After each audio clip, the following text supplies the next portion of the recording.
Hello guys, welcome back to my channel. It's the Cooking Nance once again, and in today's video we're going to be seeing how to make super soft thick chapatis. So if you're a new subscriber, you're welcome. If you're a returning subscriber, just know you mean a lot to me. And if you haven't subscribed, please subscribe. We share a lot of cooking videos here. We talk about life, anything, so feel at home and you're welcome. So in today's video, like I told you, I already have a video about making layered chapatis, soft layered chapatis. I'll leave the link in the description box. Make sure you check it out just in case you want to know how those are made. Today we're just going to be making thick chapatis. That's all. Super sweet, super soft, long lasting thick chapatis. And the ingredients, the secret ingredients we're using are, they are not secret, but yeah, just the way they are made to come up with that texture of the chapatis.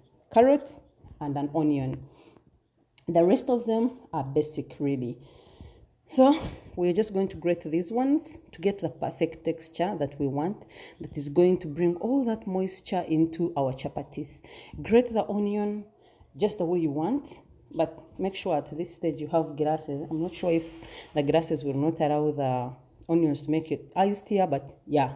So grate everything, and then the carrots, I think the texture of the carrots, this one is perfect for me. Grated carrots, the long strides are perfect for me because they always show up in the chapati and they really look and taste great. So everything is done, and now we're going to go on to our next stage, which is preparing those two ingredients. Now, in the traditional way of making chapatis, we usually use like raw cooking oil, just pour it into your mixture and everything. But here we're just going to put a reasonable amount of cooking oil. One we would pour into our other side of the mixture if we hadn't gone through the cooking process. And then add in our ingredients. We're just going to let the onions fry a little bit for a few minutes just to get more flavorful, and then we'll add in our grated carrots. Now the surface area of these ingredients has been increased, so they are going to be producing a lot of juices. So you will need to leave this mixture after mixing everything together for about a minute, 30 seconds to a minute, until they have released some of the juices. The goal is not to overcook these ones. The goal is to get that moisture, that flavor of the carrots and the onions to come out of them and mix well with the cooking oil and give us the perfect chapatis. So you can add in salt at this stage if you don't want to add in the other side, but I prefer adding from the other side because then I know how much I've put. Add in some little bit of butter. I put in a cup and a half, and I'm going to let this cook for 1 minute, and then remove the fire and leave that one to cool down. Not cool as cold. I want it a little bit warm. So now in our mixing bowl, I'll go in with my 3 cups of wheat flour, and then I'll put in salt according to how I want it to taste.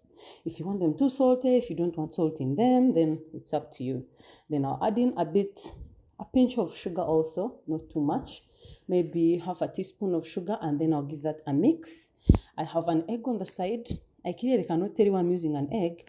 Maybe it's just psychological. I just want an egg in my chapatis, but you can do without an egg if you don't have one.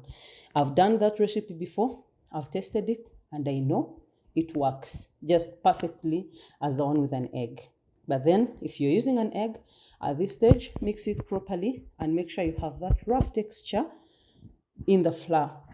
By this time, your mixture of carrots and onions should have cooled down to a bit warm temperature that is manageable. Like if you touch in it, it is not cold. You can feel some heat still in there. And now mix it into your flour mixture, and then mix everything together right now. The reason I'm not putting in my hands yet is because this is still sticky. So once you have mixed this up to this stage, you can go in with your mixer or your hands, knead until you have a perfect soft dough. If you have measured properly, like 1.5 cups into the other mixture and 3 cups of flour here, then you don't need to add in anything or water because your dough is maybe hard. So yeah, we're going to have to knead this until it's perfect and it just gets off your hands by itself. So now at this stage, you can see we're adding in very little cooking oil. I've also realized that this particular way of making chapatis makes you use less oil if you're economical like me. Yeah, so you use less oil. And as you can see, it's already getting off my hands. So now at this stage, there are really less lumps of flour and it's ready to stay by itself. So we're going to cover this for about 30 minutes and then we'll come back later. You can cover it up to whatever time you want. You can even keep this in the fridge. If you're not going to make the chapatis immediately, then the next time you come, defrost, reknead, and yeah, you're good to go. So as you can see, the secret is the softer the dough, the better, or the softer the chapati. If you make a hard dough, just know you're going to get cracking chapatis. If you have a softer dough, you call. So this is the texture of the dough we got, and we are going to go on to our next stage. We're going to sprinkle some flour on our board and then reknead it just to get the roughness texture outside, so it's easier to cut through because you had already kneaded through here and there's not much air because we didn't use yeast in this particular recipe. So knead a little bit so that the outside part is a bit okay, it's not as sticky.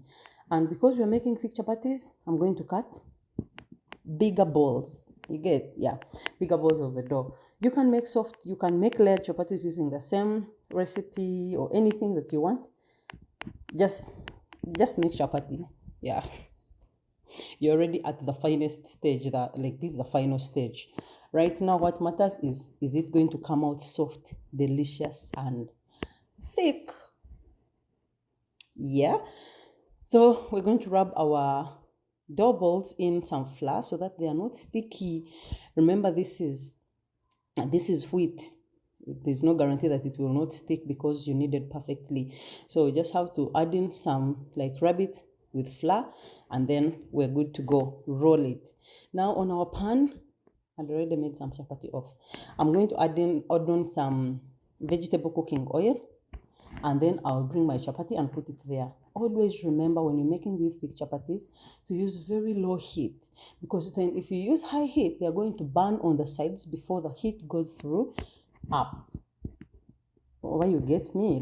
If you use too much heat, they will burn before they are ready. Add some cooking oil on top because you want it to stay moist. You don't want it to encounter hard, rough heat, because the goal here is to have soft chapatis. So yeah, keep on turning on really low heat until your chapatis are all cooked through. You can see this one, it's now puffed, and this is an indication that the heat has gone through slowly and that the chapati is not so burnt. So we are almost done. Do the rest of the balls just the same way. Roll them out, put on fire, and get cooking. So as you can see, these are really nice and they are super long lasting. Oh, a secret I forgot to tell you guys, when you remove them from the fire directly, make sure you cover them up. So I'll see you soon in my next video. Bye.